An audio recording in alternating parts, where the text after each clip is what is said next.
You know, when you're texting a girl, you're like, what are you doing tonight? Send. How about 8 o'clock dinner? Send, like something like that. You're not like sending a fucking paragraph. Hey, it's $2,500 a month and you're gonna make 10K, they'll pay that every month. 100-degree heat, I would start chafing so bad, my balls would literally be on my legs. I'd have rashes from my ball sack literally rubbing on my, I'm dead serious. Like, my name's Hunter Murphy. I started my SMA, basically just an advertising agency for solo professionals and stuff when I was about 17, late 17. Just turned 18 back this June of last year, and then started actually going crazy on the agency back last year in December. And then we've just been doing it ever since. Like, it hasn't scaled to crazy heights, and that's, you know, that's why I'm here to, but yeah, I think it's been ups and downs, it's been highs and lows, and so I've just been going through it ever since, never stopped. So you said you're 18 right now. What did you say you started? I started like learning about it late, and then I finally took action probably around December of last year. Okay, so you're pretty new. So like, what got you? What would you say is like the biggest thing that got you like into that? I mean, I had the social life and all this shit. I had everything, but I was like happy. But like some moments, I just be so like, this is great, but like I feel like there's something, like I was supposed to do something else, like something, I needed something. And then once I like moved away from Florida to Houston, get rid of all the social friends and stuff like that, and I was like, okay, now it's time to grind, it's time to work. Yeah. Like I've always watched the videos and I'm like, bro, like why am I watching this? Like, should I be doing something? And then when I finally came into Houston, lost all the social life, and I was like, all right, it's time to work.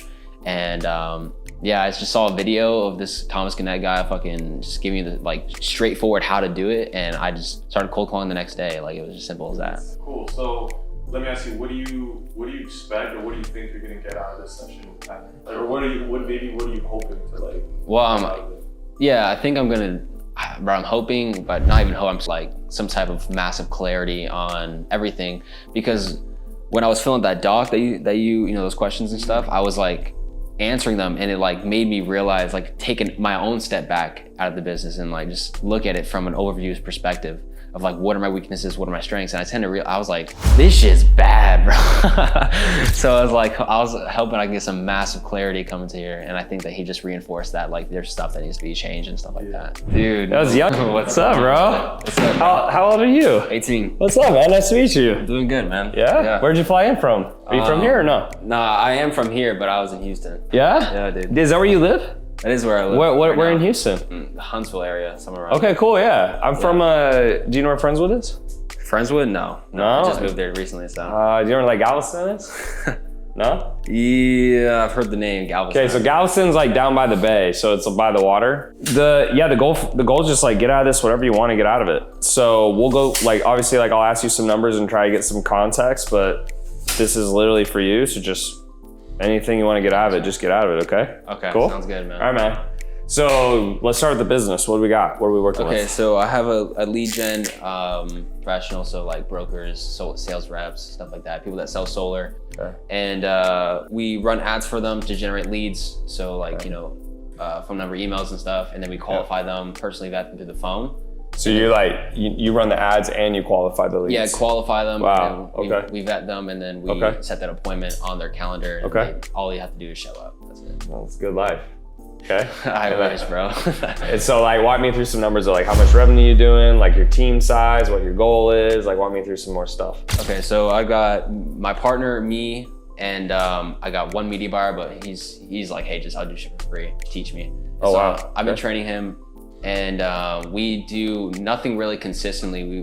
We've done months where we've done like, you know, maybe around 8K. Okay. And then some months we've done, you know, around like 1 or 2, sometimes even 0. So we'll just say like for now, we'll just do like pretty low, like let's say like 3K a month average. Yeah, okay. That's a good one. I mean, like, so how, and just so I understand the service, like what is your service cost? We charge $2,500 okay. as like service, and then $1,500 in ad spend a month. Okay, so 1,500 ad spend. Okay. And so you're getting pretty much like 1 client a month, if that. Pretty much, yeah. Okay. Pretty much. And then how do you guys get clients right now? So we do a lot of Facebook ads. Okay. When we do make a lot more money, we throw that into Facebook ads. And then sometimes we'll run in like Facebook groups, and then a bunch of referrals as well. Like people will just kind of giving us Facebook ads and Facebook groups. Okay, Yeah. so like how much ads to get one customer? I would say, I mean, there was a month we did like, it was like $300 CPA, but I would say on average, maybe around like Cost of CPA, so application? Or cost of acquisition? acquisition. So you're getting a sale for $300. At one point that we changed our offer and started, instead of doing, we did the 2,500, but then we also, that was like a 2,500 one time. It was not month to month. So we changed it to month to month because it was just terrible. And that's when it started to skyrocket to around $500, $800. Yeah, so instead of a one time. Oh, they had to spend more than that. So I need to know, how do you usually get the client? So I get you ran ads, but like how do you usually get a client? So at the end of this year, let's say you got 12 clients, where do most of them come from? Probably Facebook ads for sure. Okay. Your cost of acquisition is what on average? So how much money do you have to spend to make one sale? Probably around $800, $1,500. 800 or what'd you say? $800 to $1,500 sometimes. Okay, that's a big jump. Like, Yeah. Like on average, do you know? Probably say like 1,000. Okay, so say 1,000. Okay. And then how old are you? 18. Okay, 18. Are you living at home? Yeah. Okay. So walk me through like what your goal is. Let's start with that. Yeah, so my goal is to at least hit 10K by the end of this year. Okay. Like cash collected. And then after that, we're looking at hitting 50K. Okay, and then are you going to school? You're done with school? I'm done with school. Okay, so you're done with high school? Yeah. Not going to college? Not going to college. Okay. How are your parents feel about that? I mean, I dropped out of high school. Oh, did you really? Yeah, they were. Damn. She would write in my notebook every morning, like, make sure you do your shit you're supposed to do at school. And I never did it. And the thing is, Why? Because when you're, the Florida curriculum and then Houston, or Texas, sorry, are just completely different. So I went to the Texas school and they're like, hey, you have all the credits to graduate, but you also need to do you have to do 2 years of Spanish or some type of language to do that. So it was like, okay, I'm in senior year coming into Texas and now they're telling me I need 2 more years of classes to get 2 extra credits. Like, fuck this, bro. Like, I'm just out. Okay, so, and then your business partner, he's your age, lives at home. It's a she, and like, yeah. She? Okay. Yeah, so she pretty much is like the investor into this. I pretty much run everything, like build everything. Oh, she gave you money for it? Yeah, so she was investing in me. She'd invest in the paid ads, and then anything that we'd close, it would just go straight back into the biz. Okay, how old is she? She's about like 30 something. 30 something, okay. Like, what did you need money for? So I'm not a huge fan, and maybe that's a problem with cold inbound stuff, doing all that. So I was like, I jumped into a pro coaching program back in February, and they just kind of walked me through like what is the easiest way, fastest way to get stuff going. They just obviously recommended ads. Okay. That's kind of how I started. Okay. I guess the most immediate question is, how does it work? Is it 50-50 or how does the business work? Yeah, so the equity is 50-50, but she's like, I don't expect to get anything out of this until it like actually starts skyrocketing. Okay. So let's say in a month you make about $3,000. Yeah. You spend 1,000 on ads, so you get to keep the 2K for you, or how's that work? No, so we'd put that, so because the business is not growing or self-sustaining, like or very consistent, we just throw that money right back into ads to get that next Okay, customer. so really it's just like all the money is just like you don't see it right now. Yeah, no. So you're kind of working for free. Basically. And you do the ads and you call the buyers. Yeah. You call the leads. Interesting. Like, why did you want to do this business model? Like, walk me through that. Lead gen for solar, where you run the ads and you call the leads. Like, walk me through that. Yeah, so I did it because it costed nothing to start, and then it's just the easiest. I figured out fulfillment on my own, and so like that was I felt like that was a huge value add to the market, because everyone's getting scammed, and you see it all the time, these like solar Facebook groups. Scammed how? Like they'll pay someone else to do the exact same thing, and then like they'll get scammed, they don't meet KPIs, or they actually lose money from actually investing. When you say pay to do the same thing, run their ads and call the leads? Well, I guess like run their ads, but like the same service of like, hey, solar guy, I'll run your stuff, you pay me. And then they'll run the stuff and then not see an ROI. And then they'll call it like, they got scammed. And then there'll be like agencies that guarantee this or guarantee that, and then they don't fulfill on that. And so like there's a bunch of that in the solar industry, and there's not really much trust. And so, but do you have any, I guess like, did you have any prior experience, or like what made you want to go into that? No, I had no experience in this. Okay. I literally just saw someone doing it and I just did it. That's very interesting. Okay, so and how long have you been doing this? Probably close to a year now. Okay, so you've been doing it for a year? Yeah. Okay. Last December. So in your opinion, like what's the bottleneck? Clients, so that like inbound leads, like people would call to jump on a demo to where I would do the sales thing. For some, I don't know what it is about the Facebook ads, but it's never consistent. It's never has been consistent. So I'll run the ads, I'll probably get like Monday or Tuesday booked out. And then once I go through those 2 days, the ads just like plummet. And so it's like, do I have to like rotate ads, or I always, every time that happens, I just create new ones. But is that really the plan to go? I don't know. Okay, so let's start at the top with the offer. So let's start with that. Like, are you sold on that offer? Like, do you really want to do that? Do you want to do lead gen for solar? Like, are you open to doing something else? Like, yeah, I mean, I am open to doing something else, but that's what we've been doing so far. Okay. So the biggest issue typically with an agency, which is what you have as an ad agency, is that it's got to be one of two things. Okay. So either it's a high level client. Okay. So when I say high level, that might be someone like me. Okay. So like if you ran my ads, the reason my ads will work is because I know how to call, I know how to message, I know how to do emails. Like we would work the leads, right? Because running ads is not enough. You probably know that. Like, oh yeah, that's what a lot of people think, right? They're like, it's like you got to work the leads. So typically you either need a high level client so that they're easy to fulfill on because you just run the ads and they'll handle it. That's easy. Or processes. Okay. So what I mean by that is if you're running ads for a lower level person, the reason you stopped doing that, you said, is they couldn't convert the leads into sales. And then you're like, I'm doing all, then you have to do that. So the thing I'm not a huge fan of with agencies, I mean, it's not that you can't do it. I just want you to think through that. So it's not like if you moved, it would be a big, like, oh my God, like you're not really making any money right now. But the issue is either if you can't get these clients yet, right? Because maybe they look at you and you're like, oh, he's a young kid, he doesn't know what he's talking about. I don't know. Like, I don't know how your calls are going. We can go through that. Then you have to go with these clients. But then what that means is you have to really make sure that their processes and systems are sustainable. I don't really like the fact that you're calling the leads because that's a lot of extra work.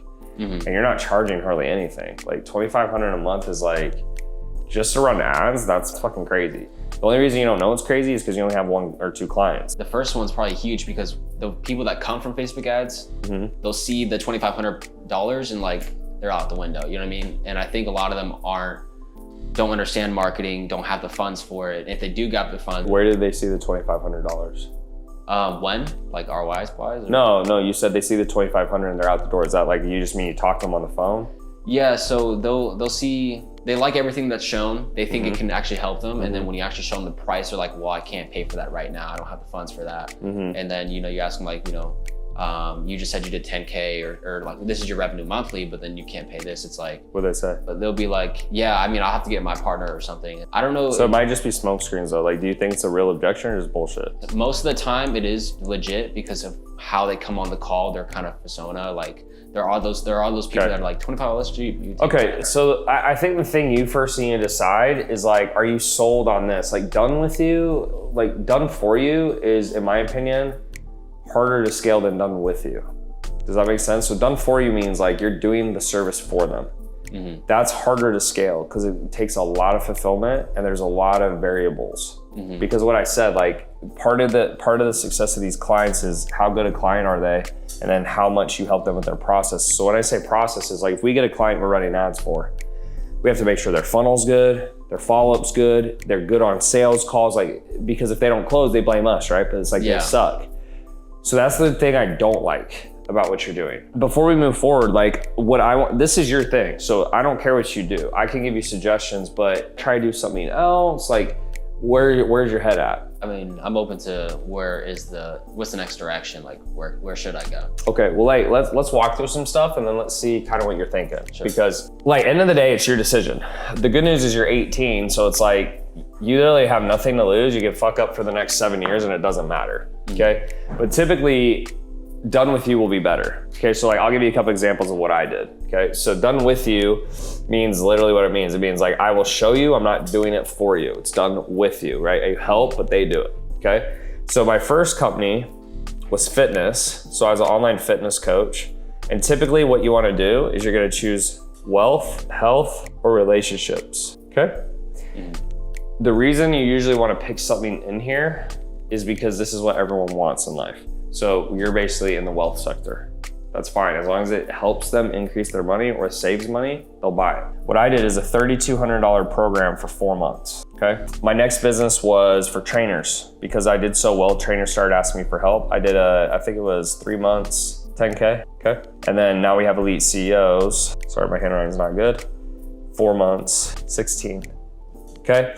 So those were easier to fulfill because when they came in, I'm like, all right, here's your nutrition, here's your training, etc. You're done. Like you do it or don't. Same thing here, same thing here. So in my opinion, based on what you're telling me, like I'm not saying you can't do this, but like I just like agencies are just hard, bro, because people come in, they don't do it, they do it, da da da. And kind of based on what you're telling me right now, there's also to consider like you're 18, you probably have low sales skills, you have low marketing skills, maybe overall, like there's a lot of stuff you're still learning. So the benefit of done with you, the only benefit is it's easier to scale typically because you don't have to do as much. Well, you have a one-to-one coach and then you're going through the curriculum and we're helping you and we're coaching you, but you have to do it. That's just a lot easier than when you're like, if I was running your ads and running your business for you, it's a lot more. Does that make sense?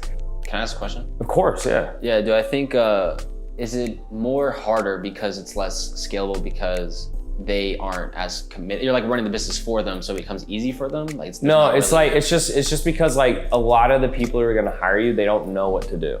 Does that make sense? So like they're hiring, okay, so think of it this way. Most people who hire you to run their ads, why do they hire you to run the ads? So if they don't know how to run ads, what else do they probably not know how to do? Everything after running the ads, probably. So when you run the ads, they're like, oh, the ads don't work, this and that. It's like, no, you're a dipshit. And then you have to end up doing everything for them. That's the issue typically with like done for you, is that the people who are paying you to do it, if it's a high-level clients just don't want to do it anymore. They're like, yo, take it off my plate. But the clients you're getting, based on what I'm listening to, they're not skilled enough. And so that's the issue. So like if you paid me to coach you, guess what? It doesn't matter how skilled you are, because if it's done with you, it's like, I'll show you and you do the best you can do. And then I'm like, it's not on me to get you results. You got to get the results, right? I put it back on you. In my opinion, and you've been doing this a year and you haven't had a lot of success, my professional opinion, again, it's your life, and like, I'm not saying this can't work. So I don't want you to take it the wrong way. It's like, if you want me to focus on this today, I'll focus on that. But in my opinion, it's not even an opinion, it's just fact. It's easier to scale done with you. So if you, from here, what I want to do is like, if you want to keep focusing on the lead gen, we'll just talk about the rest of the day and I won't talk about this anymore. What I say we focus on is like, let's find out what your offer is. So we figure out, what are you good at? What do you think you could sell? And I'll help you price it out. We'll come up with the pillars, everything. But from what I can take from it is, you're a young kid, you're probably not very skilled at a lot of stuff yet. So you're not really, like, you're obviously better off than like most people your age, but there's probably a lot of stuff you're not good at yet. You're probably not very good at sales calls. You're probably not very good at marketing. You don't have a lot of experience, obviously. So you have some things stacked against you that like won't get taken care of except with time or coaching, right? So that's gonna take you time. So I'm just looking at, okay, if your goal is, I want to scale as fast as possible, and the whole year you've basically only made like 30K, it's like, unless you get some coaching or something, you're probably like, I don't see that changing anytime soon, because you probably have a skill issue, right? Yeah. So it's your call, but like, if I was in your shoes, knowing what I know now, I'm trying to build a business that's easier to scale, so it'd be easier to do done with you, and then I can help you price it out. But it's your life. So it's like, if you hear this and you're like, I don't want to do that, then I don't want to talk about it anymore. If you do, then let's figure out what this new thing is. No, yeah, I think I'm on board, because I'm just trying to think like how would I do it? So I guess that like. Yeah, so let's go through that. Okay, so now that we've got this out of the way, let's focus on that, because I don't think that's the business for you. Like, I just think you're 18, you're young. You probably, like, we also need to go through your sales script, because I can almost guarantee, like, based on what you just said, you're not closing very well, and you probably don't know what to say. If you have an opportunity, something I might recommend you do is put the business on hold for a few months and go do door-to-door sales for 3 months. And if you do door-to-door sales for 3 months, it's fucking miserable, but I promise you, mentally and just like sales skills wise, you'll be better than 99% of people. Like, door-to-door sales is why I'm so good at what I do, okay? Don't have to do that. I'm just saying it could definitely help you. And because you're 18, you can do it because you don't have any responsibility. So like, this is the time to like just eat shit and learn as much as you can. So the more you can learn right now, the better, okay? All right, so based on your skills, let's work through this. So we got health, we got relationships, okay? So the first thing is like, what are your skills? Like what are the things you like or the things you're good at? Like, let's just make a list to start to kind of see like what you could offer to people. For me, it was fitness, because I grew up and I was a football player and I worked out and all that stuff. So that was like obvious for me. What are the things you like or you're good at? And if you're not good at stuff, like we'll figure that out after, but let's start with that. I think I'm good at like fulfillment when it came to running the ads. Like we were seeing really good success. So you know how to run ads, right? Yeah, know how to run ads. I think even the back ends like CRMs, automations, Zapier, like all that type of stuff. Okay. I would have to say coaching, like leadership, I guess. I think a lot of like just enough validation from other people that they say when I teach them the ads or I teach them the CRMs and stuff, like they're just like, I got it, you know, obviously humbly as possible. And then I would have to say I'm good at listening on sales. I think a lot of people that I'm around aren't. But in terms of what I can offer people, like I think even though we weren't scaling the business, when it came to fulfillment, we were seeing really, really good success. And so I think that success I can teach to other people as well when it came to running ads and getting leads in and then converting those leads into appointments and then them actually getting ready for the closer to come in and close it. That whole system right there was pretty much really successful for all of us. So like a question for you is like, if that system was working, like were clients like staying on? It doesn't really sound like they were. Yeah, so they would stay on for like 3 to 4 months. But the thing was that the sales cycle for solar is not only that, but like also there was no reoccurring. So I wasn't making money unless they made money. And they'll close a deal today and then they'll see the payout like 3 months down the road or like 9 months. That's another reason I don't like it, man. Yeah, like that's unless they're a big company, it doesn't work. Like if it's a big company, but if it's a small company, it doesn't work. Yeah, so they have to have all the funds in the front end to then start racking stuff up in the back, and it just wasn't profitable. So what CRMs do you work with? This is Facebook ads, right? Yeah, Facebook. Okay, and what CRMs do you work with? Go High Level. Yeah, cool. Yeah, we have a white label version of that. Okay, and have you done any coaching or courses? Have you hired anyone before or no? I've trained like just a bunch of people when it comes to the ads and all that type of stuff. But have you ever hired anyone to like train you or learn? Like have you ever been in a mastermind or like what have you been? So there's it's actually my shirt. That's Joel Kaplan's. Yeah. So I was in his program. I've done one-on-ones. That's where that came from. So that's why you're doing the agency. I don't know. I watched a video. This guy was like, "Hey, I'm at 70K, but the thing I wish I'd done sooner was invest in myself." And then I just paid Joel like $1,000. Got in, was grinding that out, and that's where I learned most of my fulfillment, all that type of stuff from. And then right now, it feels kind of useless, the program, but since that, I've just been innovating upon it and just making it my own. Based on what you're saying, we got kind of 2 options, right? You can either do like, and it looks like we're gonna be in here. Right, we're not gonna do this, probably. We're not gonna do this. Yeah.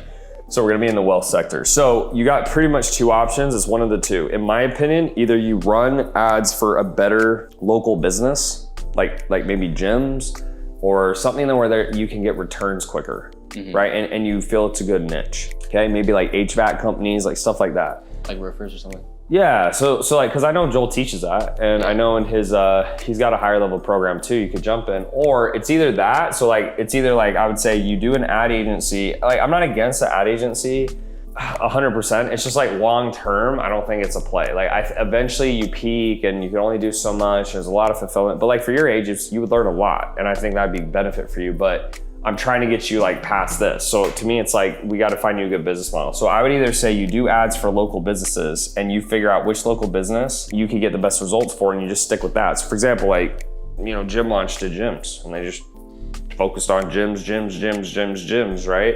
And they really cranked that. Solar is like, I don't know enough about solar to give you like super good advice on it, but it just sounds on like what you're telling me so far.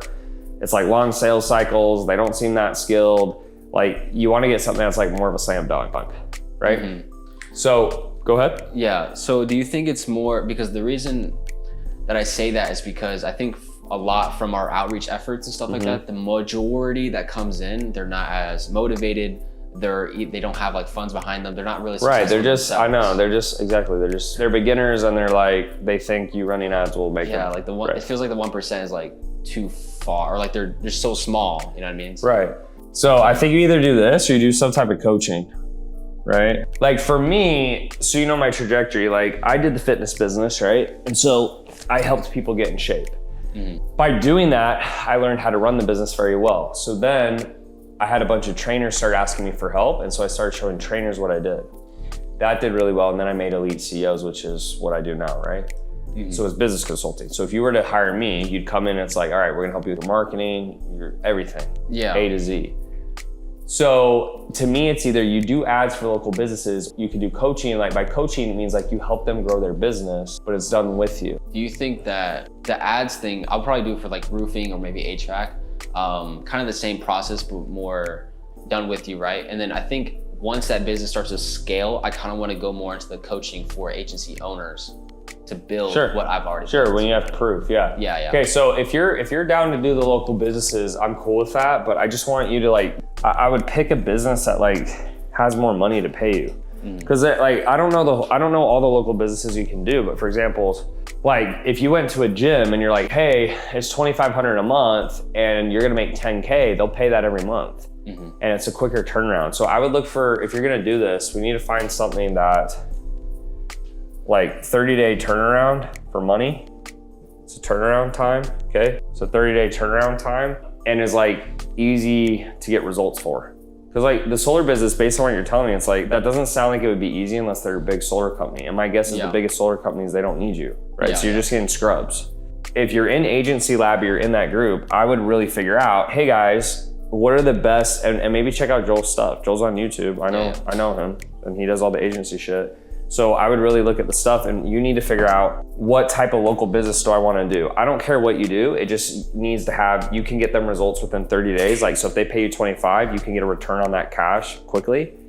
And so the things I would look for is 30-day turnaround time, and then like they sell stuff for a high price, right? Because the higher they sell their stuff, like let's say they have a 5K deal package. Well, if they get 2 deals, they'll keep paying you every single month for ads, right? So you want to make sure that they also charge a lot. That's why like my agency, we work with a lot of like high ticket businesses, because if they charge 10 grand and we're charging them 38 and they make 5 sales, they'll keep paying us. You understand?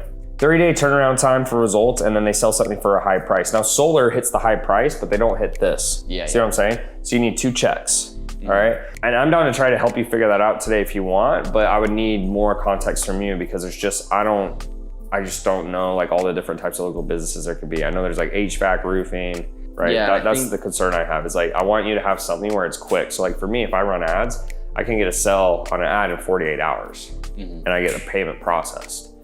With what you're saying, that's why I don't like it. I could be wrong, but that's what it seems like to me. So I'm down to work on this with you. If you're like, hey, I don't know and I want to spend time thinking about it, this is what I would look for. It'd probably be roofing, because I have friends that are scaling that up. Okay, so let's say you're doing roofing then. Okay, so let's just say for roofing. So what you need to do then, if you want to scale this, if you're going to do roofing, then the next thing you have to do is go, okay, if it's done, you're going to do the done for you ads. You can't really do everything else for them. So really what you need to be doing is you do done for you ads, okay? And then you're gonna be coaching on the process, okay? So realistically, good agencies, the thing that you have to do is you're not just running their ads, but you're coaching them on the process. But that means you have to know what the process looks like. So what I mean by that is like, let's say, I'm assuming you run your ads like this, like that. So it's like ad, opt-in, VSL, thank you, right? Okay, so what that means is when you get a new client, okay? Tell me if this gets confusing, I know my writing sucks. You need to have a go-to funnel. You're gonna have the same funnel for everyone. So when they sign up, you're like, I'm gonna have a custom built funnel for you. You're gonna have the same funnel, you just change out the few variables, right? The business name, etc. As again, you wanna control as much as possible. You don't want them doing it, okay? Then what you need to make sure happens here is they have emails and texts going out on Go High Level, right? So then we got emails and text set up. So you got the back end. Okay. So again, if you're doing, let's say you do roofing, the good news is you can do the same thing every time, right? And they have emails and texts that are set up on the back end, because again, most companies don't do this, okay? The third thing you're gonna need is you're gonna have a calling script and calls, okay? So again, it's not just enough to get hired and then be like, okay, I'm gonna set up your funnels and your emails and texts, and like, good luck. Because again, if they're a shitty customer, what are they gonna do? They're gonna blame you. You need to have calling scripts and calls that they can listen to and they can follow to close the deal. So like if you haven't done that, then what I would recommend you do for the first client you get, you're like, yo, I'll call all your leads and all that stuff. Then you can teach your new clients how that should sound. Does that make sense? Because again, I don't want you doing it for them long term. The calling and stuff, I don't think you should do that. If some of your buddies who are doing roofing, for example, if they're doing that and they have success, okay, like maybe you could do it, but I don't feel like you should be running their ads and basically being their sales team. Like I think they need to do that, okay? Or you need to charge more money. So you have the calling scripts and the calls. Then you would want to have a VSL structure, okay? So you'd be like, all right, look, I need you to shoot your VSL like XYZ ABC, okay? And then after the VSL, you have a thank you page structure, okay? So, and all this stuff is templated. So when they sign up, it's like they click a button, they get their whole funnel, you help them set up the email automations, and then you give them the calling script and the calls, okay? If you don't do that, the clients that suck are not gonna get results. And then the whole point of you doing this is that you're basically running their ads and then you're coaching them. Does that make sense? Do you have questions on that? Nope. Okay, so it should be simplistic. It's like you run ads for roofers, okay? You give them all this, add opt-in VSL thank you page, make sure you set that up on the back end, and then you're not doing it for them, but you're coaching them. So part of what you need to do is like, as you're running their ads, you see the data, right? So if they're getting a lot of leads and they're not getting book appointments, what do you think the problem is? They're not calling or they're not doing a good job. And you'd like be coaching them on that. I don't think you should do it for them, but you need to coach them on that. Does that make sense? Yeah. Now, again, if you talk to some of your buddies and they're doing that and it's working, okay, but I just think as you scale, like remember, when you have one client, it's fine. When you have 10 clients, it's tough because then you're gonna have to have a big team, right? So my opinion of what you should do is do the ads, do the coaching. The first client you get, you do calling for them so you can build out the process for the coaching. Because how do you coach? You record your process, refine it, and then you put it in like a portal, okay? Does that make sense so far? Yeah. Okay, so that's what I do. So the next thing we need to do then, so the next thing is then we got to figure out your price point. So typically, if a roofing company is paying an agency, what do you typically see as the price points that they're paying? Do you have friends who are doing that? Yeah, so it'd be around like 2,200 or something like that a month. Okay. So let's say it's 2,200 a month. And then what I would do is like, I do 2,200 a month, 3-month commitment, if you can. You can do month to month if you want to start, but I think ultimately you want to get to 3 months because it's then you know that you're gonna have money coming in versus like every month you're starting over. Yeah. Okay. Now, there's 2 ways you can get clients, right? And the higher you can raise that, the better. So you have 2 ways to get clients. You have organic, you have paid, okay? Now, what you're doing is you're only doing paid. I actually think you doing organic would be good to start because it would teach you a lot of skills that maybe you don't have right now because it's harder. So right, organic's harder, but you can learn a lot of skills. So just so you know what I did in fitness is what I would do, and I'll walk you through this process, is first I'd hit all my comments and followers, okay? If you have any questions or something makes sense or it seems stupid, just jump in, okay? Like, cause this is for you. So I'm just trying to walk you through everything as simply as I can. Okay, so what I did first, and I'm gonna give a fitness example, but this is for roofing, okay? So what I did, social media, I hit all my comments and followers, and I was like, hey, I reached out. We'll walk through the process of what to say, okay? Now you probably don't have a lot of roofers following you, so that's probably not gonna work, right? So then the second thing I would do is once I got all the juice off my page, because I was like posting, fitness pictures, etc. Those people were following me for fitness, is I started doing hashtags, okay? IG hashtags. So what I'm saying is like, I would go to hashtags to find people who are out of shape and DM them to get them on calls, all right? Now for me, I would go to hashtags like fit mom, fit dad, fitness, fit spo, anything fitness related. And then what I would do is I'd take my phone, pretend this is my phone, and I'd scroll as fast as I could until I'd see an overweight person. I'd stop, I'd click on their profile, I'd go and see if they looked like a person to message. Now, if they were overweight and they didn't look like they were like a beach body coach or like I'm a fitness coach, right? Because sometimes you'll see overweight people who say that, which is interesting to me. I wouldn't message them. But if they were like an overweight mom with 2 kids and looked like a normal job, I'd reach out, okay? So for example, for you, something you could do to start is, yes, you can go to Facebook groups, of course, right? That's pretty beat up, right? It's the same process. Or you could go to hashtags and type in like roofing companies, like whatever, and you could reach out that way. Okay, Does that make sense? Yeah. Okay, this is harder, but this is also a skill that I think you should learn because just my impression of you is you have a lot of drive, but you're young and that's fine, but it's like you gotta start from somewhere. So I think you probably have not built up a lot of skills yet. It's great that you've learned ads and you get CRMs, but I think you need to learn sales. a lot better. And the only way you're gonna learn sales better is if you go do door to door for a few months, which I would recommend you do that. If you're cool to pause your business for 3 months, I would do that and go do door to door and then come back. And I promise you, you'll be 10 times better at sales. If you don't wanna do that, then this is what I want you to do next. So let's say you reach out to those roofing companies, right? So you hit the hashtag, you start reaching out. Now, something to keep in mind is if you send 100 DMs, 30 respond, typically, this is an average, okay? 5 book a call if you're good. Now remember, the reason you wanna know these numbers is if you don't get 30 responses, what does that mean? You're saying weird shit. If you don't get 5 book calls, what does that mean? You're not saying the right thing to book the call. Then you usually will get 1 to 2 closes, okay?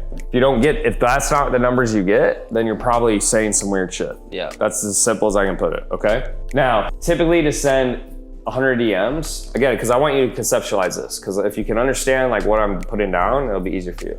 So let's say it takes you 5 hours to send 100 DMs, right? 20 per hour. That's typically what you can do without getting marked as spam.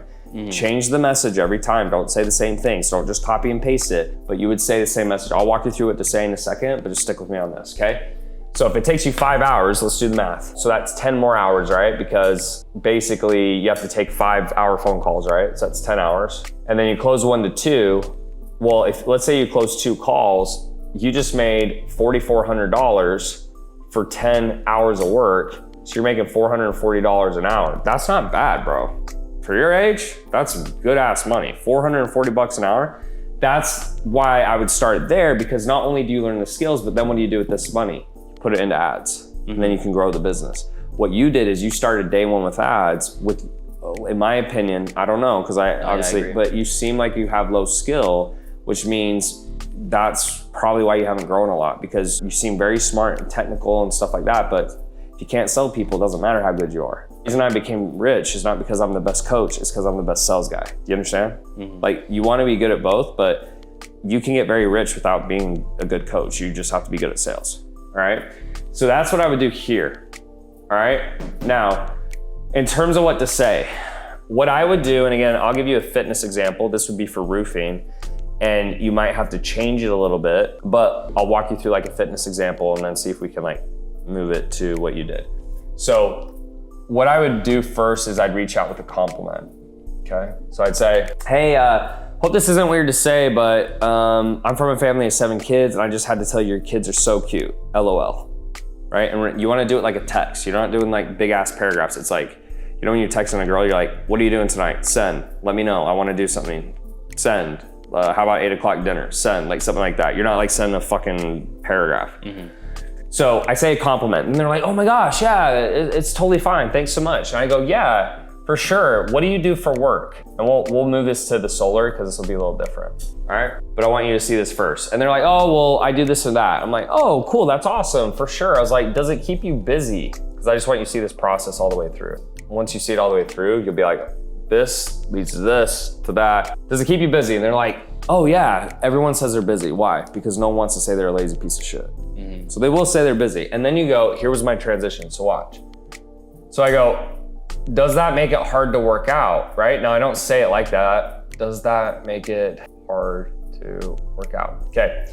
So I would say, I wouldn't say it just like that, but I would say, does it keep you busy? Like, yeah, in case you're super busy. I'm like, man, I totally understand that. Does that make it hard to work out? And so now I'm in the pitch, but they don't even know it, because it sounds conversational. Like if I was sitting with you at a bar, I was like, dude, how's work going? You're like, oh, it's so busy. I was like, yeah, dude, like totally get that. Does that make it hard to work out? Or like, do you have a gym routine? You'd be like, yeah, but you wouldn't think it's weird. You just like, you might be like, that was kind of a weird question, but it wouldn't be, you wouldn't think like I'm selling you something. Wants to be conversational. So then they usually are like, yeah, it does. And I'm like, okay, cool. So what's your goal? If you don't mind me asking. They're like, oh, I want to lose 30 pounds. I'm like, okay, what are you struggling with? And then they're like, that. I'm like, what have you tried before? Okay. They're like this. I'm like, have you ever had a coach? They're like, oh, you know, I've never really had a coach. And then, or I do my pitch and I say, I'll offer a call, so watch. I do like this, I go, well, look, I don't know if you care or not. I can call you for 10 minutes really quickly, send. Here's my number, what's yours? Send. And almost always they'll give you the number. Then you get on the phone. You do a 10-minute call, okay? So once I'm on the call, I'm doing the same thing. I'm just building rapport. So if I called you, I'm like, yeah, dude, what's up? Yeah, it's so cool. Like, what's your goal for the business? What are you struggling with? What have you tried? Da, da, da. I don't care what you say. I'm just trying to get you to like me. Okay? I'm gonna say, hey, that sounds great. Now, there's gonna be more specific things I need. In fitness, I would say this. I'm like, there's more specific things I need, like your age, weight, height, food preferences. So I'm gonna send you over an email. Once you answer that, if everything looks good, we'll get back on another call. Sound good? And they're like, yeah, sounds great. So then I'd send them an email, which was like my application. And in the email, I can show you an example if you'd like. I would say like, age, weight, height, foods you like, etc. But there are only 2 questions I cared about. One question was, people who work with me only have to make a one-time investment. I'm gonna show you exactly how to eat and train the way you want for the rest of your life without sabotaging results. With that being said, are you willing to invest mentally, physically, and financially in yourself? And they would usually say yes. If they didn't say yes, what would I do? I'd text them and be like, hey, so I saw your application. You said you weren't really looking to invest. What does that mean? And I qualify them. If they did say yes, I'm like, hey, your application looks great. Let's book a sales call. Book the sales call, I'd close them. And I was doing $50,000 a month just doing that. Let's take your example. Let's say you were reaching out to roofing companies. Let's go through this process. So it's like, hey man, hope this isn't weird to say. Saw you have an amazing roofing company. How do you like it? Whatever. Or you're like, saw you had an amazing roofing company. You make some type of compliment and then try to open it up for a conversation. Just like, hey man, hope this isn't weird to reach out, but I saw you have an amazing roofing company. Like, how do you like that? That's probably what I would say. And he's like, oh, thanks dude, for sure. Yeah, I like it a lot. So from there, you would say, yeah, no worries. Like, what's like the goal this year? What are you working towards? He's like, oh, I want to make X amount. You're like, oh, that's awesome, dude. And then like, what you could do is you just cut this stuff out, right? So like, yeah, what's your goal this year? Okay. And then you just move down here. He's like, oh, I want to make like 10,000. Like, yeah, for sure, dude. Like, how's that going? Like, you struggling with anything? You keep it very like, don't be like a robot. Like, yeah, what is your goal? What are you struggling with? Just keep it very conversational. Like, yeah, like that's super cool. Like, you struggling with anything? He's like, like, I'd say like maybe your leads and stuff. You're like, oh, okay, cool. I totally get that. Like, cause I know this industry. Like, what have you tried before? He's like, oh, this and that didn't really work. And it's like, okay, like you ever had a coach? He's like, no. It's like, well, dude, like, I don't know if you care or not, but I do this roofing stuff all day long. I could give you some pointers if you're open to it. He's like, yeah, do the same thing. Like, cool, here's my number. Look, I said typing out 10,000 more messages, LOL. Let me know if you're down to get on a call for 10 minutes. Here's my number, what's yours? Boom, get on the call, send the app, you get on a sales call, you close. That's like pure cold organic. Like, that's how I did it. Pure cold. Then what I did is I was doing $50,000 a month. Now you don't have to get up to $50,000 a month, but think about it. If I'm doing $50,000 a month doing this, what do you think happens when I run ads? I fucking kick ads because ads are easier when you know the process. But what I think is you need more work doing sales calls and messaging to build the skill. But if you can't do that when you're paying money for ads because you got to make X amount back. That's my opinion. I think you'll learn more doing this, even though it's harder than running paid ads. Now, let's say you get this done. Then what you're gonna do is you're gonna run paid ads. Now, here's what I've done. Now, I already know the way you run ads right now. Do you have questions? No. Okay, just make sure you're not confused. You're like, I'm losing you. No, I'm here. Okay, so typically the way people run ads is like this. Okay, so you have an opt-in, you do emails, you do texts, you do a VSL, and you do a thank you page. Okay, now, the way I built a $70 million company is I did it a little different, all right? I'm not saying this can't work. This could work. You've already gotten some results that way, but you're not getting like crazy good results, right?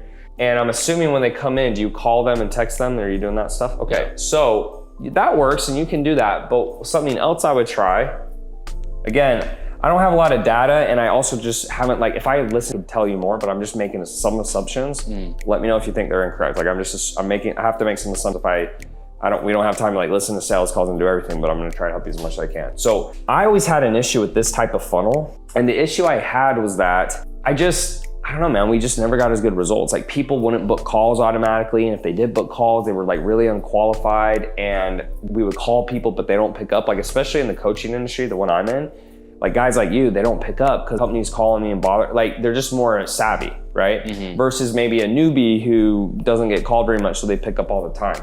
So what we did, just so you know, is we run our stuff like this. So we run our ad to Messenger, and then we usually will grab their info in Messenger, okay?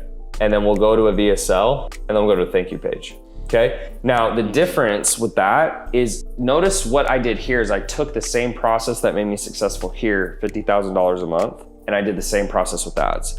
Remember, ads is to amplify what's working. Now, I'm not saying you have to run it this way. I have a portfolio company that does ads this way and it works just fine. This is easier. So if you can pull it off this way, stick with that. But something that I want you to know is a lot of our clients, their ads don't work. And the reason their ads don't work is their marketing's not very good. They run shitty ads, their funnel fucking sucks. There's a lot of stuff you can't control. But if you're good at messaging, most people don't do that, right? Because it's hard. Yeah. So remember, if you can scale unscalable things that are hard, guess what? That stands you apart. So the reason I've built a massive company is, I don't know if you know this, you might, we message every single lead. You know how much we spend on ads? $250,000 to $500,000 a month. You know how many leads that is? It's like 20,000 leads. So imagine if you had a team that was DMing 20,000 people a month. Most companies don't do that, right? No, so you're gonna get more sales. So I'm trying to put ideas in your head. Yeah. If you can pull this off, this is easier.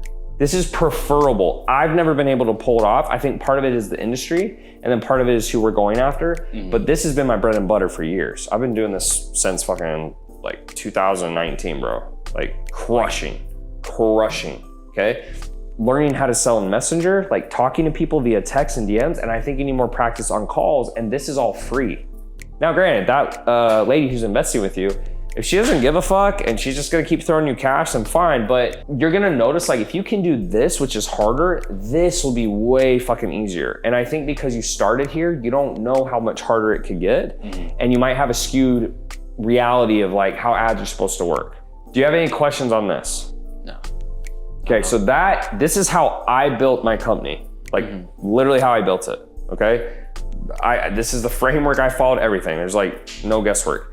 The reason I was able to get good at that though, I think, was door-to-door sales. So again, the reason I brought that up to you is like, if you're willing to take 3 months and go do door-to-door sales, I think that'd be a huge blessing for you. You're 18. If you don't want to do it, that's fine, but this will take you longer to learn. Just be okay with that. Like, the people in my programs who do the best have sales backgrounds, period. Because if you can sell, you can scale, okay?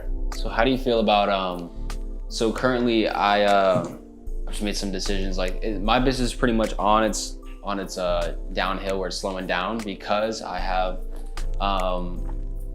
took closing positions for other agencies like last week. And so I mean, it's not door-to-door sales, but they're just filling up my calendar, and I take calls and they coach me, and like, I'm looking to do that. So do that then. That's great. Okay. I mean, so this will be your, like, dude, the thing is you're 18. So I just cannot emphasize this enough. Learn skills right now. Learn how to media buy, learn how to do sales calls, learn how to hire, learn how to train, learn how to DM people, learn how to do cold outbound, learn. So then when you really get older, like, dude, you could learn for the next 4 years and start a business at 22 and you would still be ahead of 99% of people, right? Like, you're 18, dude. Like, you're so young. Like, it's so cool because you have so much time. Like, I didn't start till I was 25. You're 7 years ahead of me. So imagine where you're gonna be at 25. Bro, you're gonna be fucking light years ahead of where I was, right? So yeah, I would agree with that. If you can go do sales calls, pause your business for now, do that for a little bit, build the skill. Learn how to close, like learn frameworks. Like I think that'd be great for you. And the reason you're doing that is like the way you build yourself as more valuable in the market is you build a skill. And then you build the next skill. And then you build the next skill. And then the next one. So the reason I get paid a lot of money is because I can close sales calls, I can run ads, I can market, I can hire, I can train, I can delegate, I can start different offers, I can be a COO, I can be a CM, like I can do it all. But I had to build it, right? It took me some time. So it doesn't matter which path you go down. I just want you to be, what I sense is you need to get better at sales. So if you think to get better at sales, go close for these companies, great. If you think you can do it doing your own thing, great. It doesn't fucking matter. It's just like, what do you want to do? And what do you think is going to get you there faster? Right? If you want guidance, that's a great way to get guidance for free, because the only other way you're going to get sales trained is if you pay for it, right? So that's your call. You're 18, dude, so it's like, it doesn't really matter what you do. That's the cool part. I know that sounds weird, but it really doesn't matter. Because if you just put in the time and the work and the grunt work right now, it's going to work out the way it's supposed to, okay? So you either do this, in my opinion, do this, and then you run ads. I'd stop running ads for now. You just tell that girl, hey, I need to learn some skills, or you go do the sales thing and then you come back to this when you're ready. I think you do need to learn sales. That to me is like, I bet if I listen to your calls, they're pretty bad, is my guess. Okay? Questions?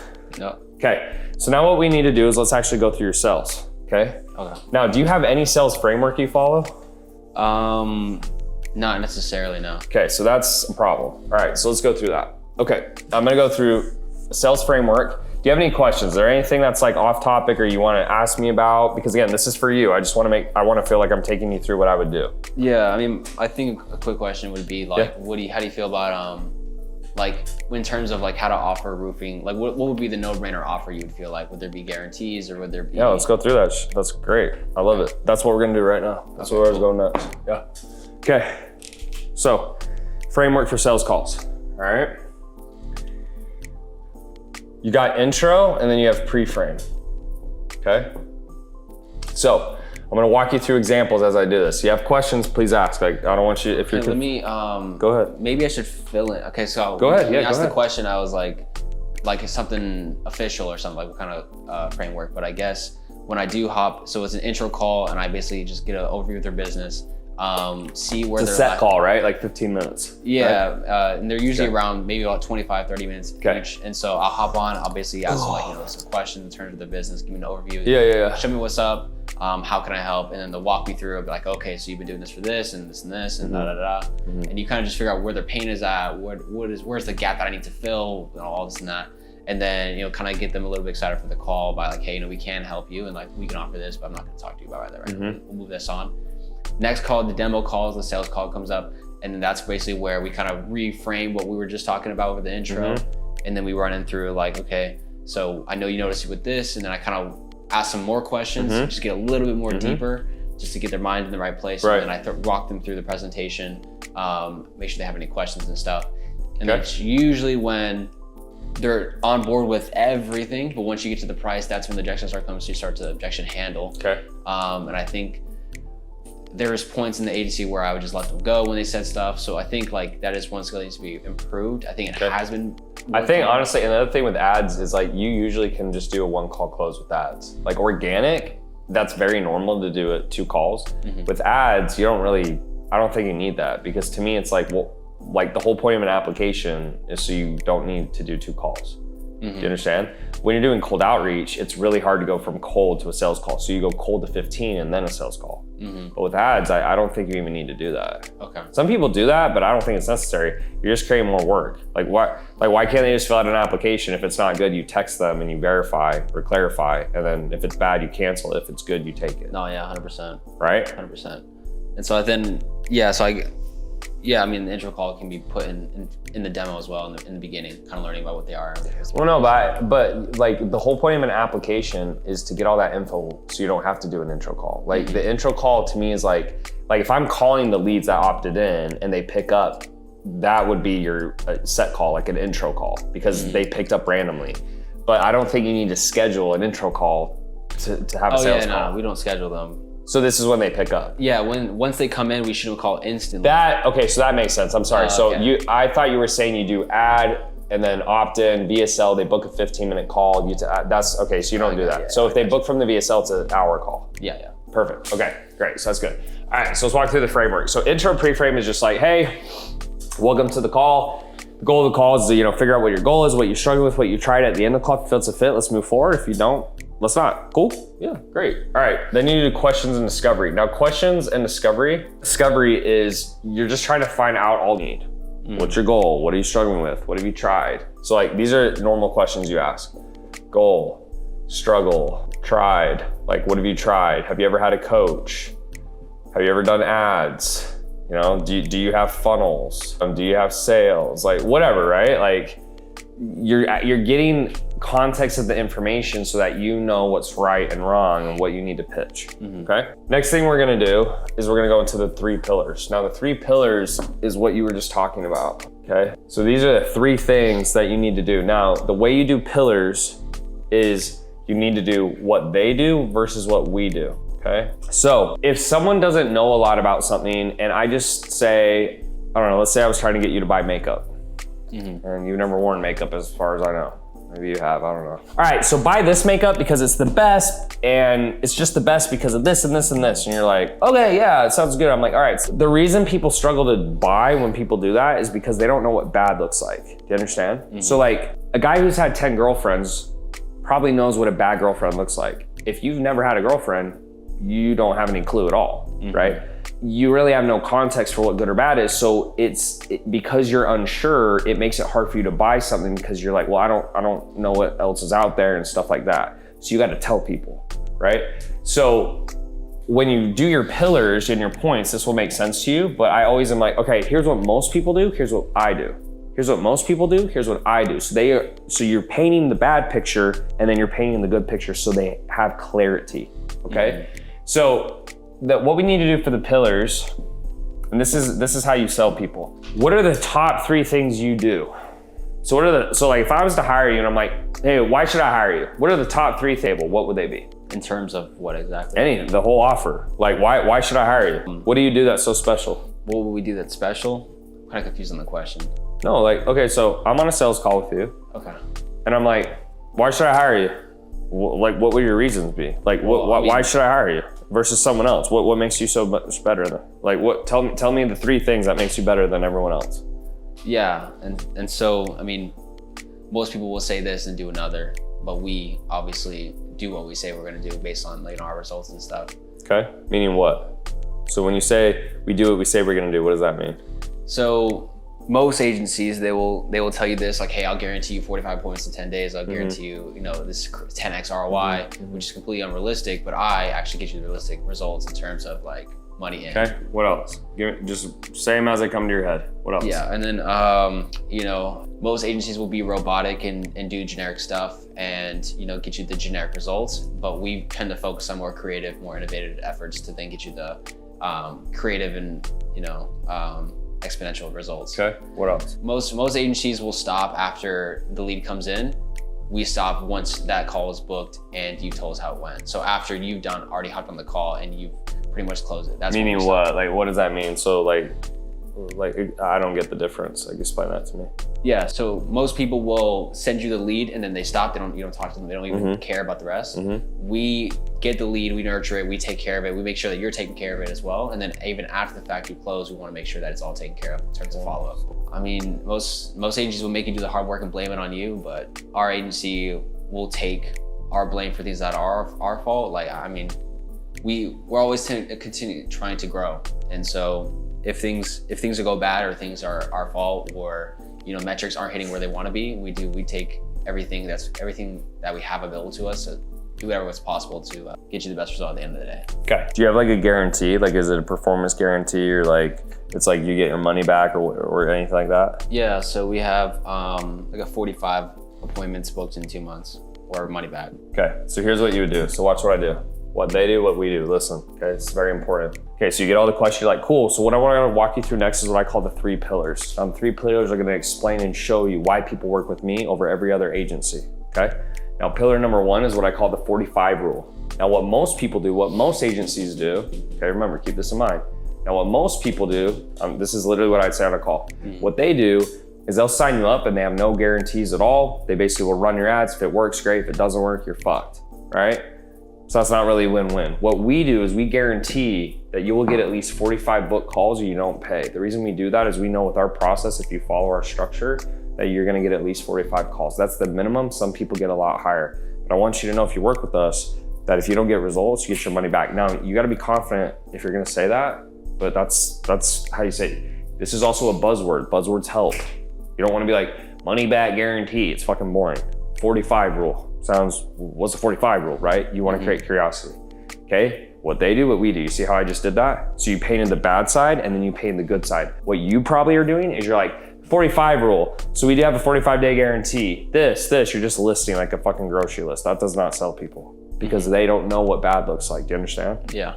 Okay, it's just like you being here. I can't just tell you, like you gotta understand, like you gotta do this because if you don't, this is what could happen. You gotta see both sides, okay? All right, then I go, does that make sense? Yes, okay. Pillar number 2 is what we call the 360 process. Now, what most agencies do is they're just gonna bring you in, run your ads, and that's it, okay? You gotta come up with the creative, you gotta shoot the videos. I don't know what else you do. My agency, they'll actually edit the videos and we'll do stuff. I don't think you should do that to start, but we'll like edit the videos, we'll write the scripts for them, we do a lot of shit.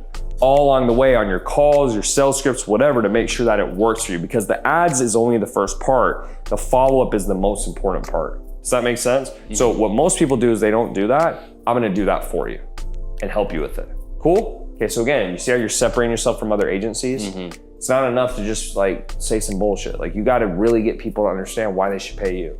Then we go to the third one, okay? Because I call it David versus Goliath. So it's like, third pillar is what I call David versus Goliath. Now look, there's definitely some bigger agencies out there that you could go with, but you know what the problem with those agencies is? You're not working with the top guy. The top guy has got 5 sections of media buyers underneath him, and probably his name is Pablo, who lives all the way in, Mumbai. So you're not getting a good media buyer. With me, I'm a smaller company, but you're gonna get a more personalized experience because I'm gonna be running your ads. I'm gonna take point. I'm the CEO here. So you're gonna get the highest level of customer service. Does that make sense? So to recap, John, the 45 rule is we're gonna get you 45 calls you don't pay. Most agencies won't do that, we will. 360 process, we're gonna help you set up all your funnels, your systems, etc., and I'll coach you through it to make sure that when the leads come through, you're getting results. Because if you don't get results, you're not gonna pay me. I want you to win.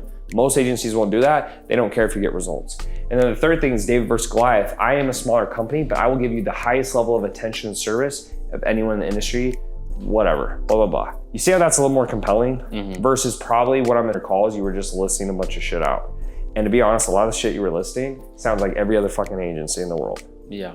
Dude, everyone says that. That's a little more different. Does that make sense to you? Yeah, it does. I think on the sales calls, I would like expect them to see the difference but like they're too stupid too. Yeah, they're too stupid. You have to pretend everyone you talk to is an idiot. Like literally, everyone you talk to is a child just out of the womb, and you have to feed them a binky and put the food in their mouth. Otherwise, you will never be good at sales. You have to pretend they're stupid, okay? So that's done. So now you've done the intro, questions, 3 pillars.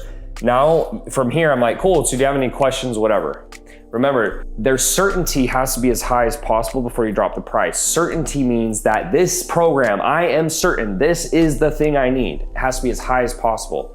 So the reason you wanna pause here and see if they have questions is like, do they understand this? Does this make them certain? Do they like this, okay? Once you're done with that, you do a very brief program overview. I'm talking like 2 minutes, bro. How that would sound is like, cool, so next thing is just make sure you understand the deliverables. We'll bring you in. We're gonna set up all your funnels, your backend systems, etc. That takes about a week. Once you're done, we're gonna launch your ads. I'll help you with this and this. We'll press publish, you start making money, rinse and repeat, boom, bada bing. Make sense? Like whatever. Like you're just making sure that they understand the deliverables. This is not a selling point, it's very quick. Like if you came in my coaching program, I'd be like, you get this, this, this, this, this. Make sense? I'd move on, that's it. Like no one gives a shit about what they're getting. They just want results.